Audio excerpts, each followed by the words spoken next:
সম্প্রতি পাকিস্তানের খাইবার পাখতুনখোয়া প্রদেশে আফগান তালিবান বাহিনী পাকিস্তানি সেনাবাহিনীর তল্লাশি চৌকিতে হামলা চালিয়েছে এবং এই হামলায় 16 জন সেনা নিহত এবং বেশ কিছুজন সেনা আহত হয়েছেন। তালেবানরা 3 দিক থেকে এই চৌকিতে আক্রমণ করে এবং যেই সংঘর্ষ প্রায় 2 ঘন্টা ধরে চলে।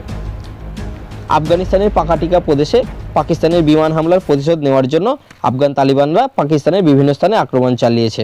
আফগান প্রতিরক্ষা মন্ত্রণালয় জানিয়েছে ডুরান্ড লাইনের বাইরে কয়েকটি পয়েন্টে এই হামলা সংঘটিত হয়েছে। এই হামলাগুলোর ফলে ইসলামাবাদ ও কাবুল সম্পর্কে অবনতি ঘটেছে এবং সীমান্তবর্তী এলাকায় উত্তেজনা বাড়ছে এবং এরপর পাকিস্তান সরকার আফগান তালেবান প্রশাসনকে সন্ত্রাসীদের আঁতুড়ঘর বা সন্ত্রাসীদেরকে আশ্রয় দেওয়ার অভিযোগ করেছে, যা তালেবান বাহিনীকে আরও ক্ষিপ্ত করে তুলেছে।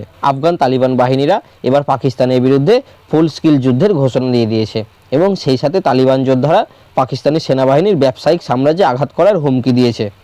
পাকিস্তানি সেনাবাহিনী শুধুমাত্র সামরিক শক্তি নয়, তারা তাদের বিশাল ব্যবসায়িক সাম্রাজ্যের মাধ্যমে সেনাবাহিনীর শক্তি বিস্তার করেছে। বন্ধুরা, আপনাদের মধ্যে হয়তো অনেকেই জানেন না পাকিস্তানের আর্মি ব্যবসার সাথেও ইনভলভ রয়েছে।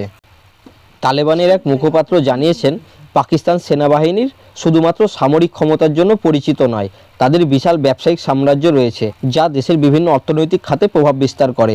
বিশেষ করে নির্মাণ, আবাসন, খনিজ সম্পদ এবং কৃষি খাতে পাকিস্তান সেনাবাহিনীর বড় ধরনের বিনিয়োগ রয়েছে।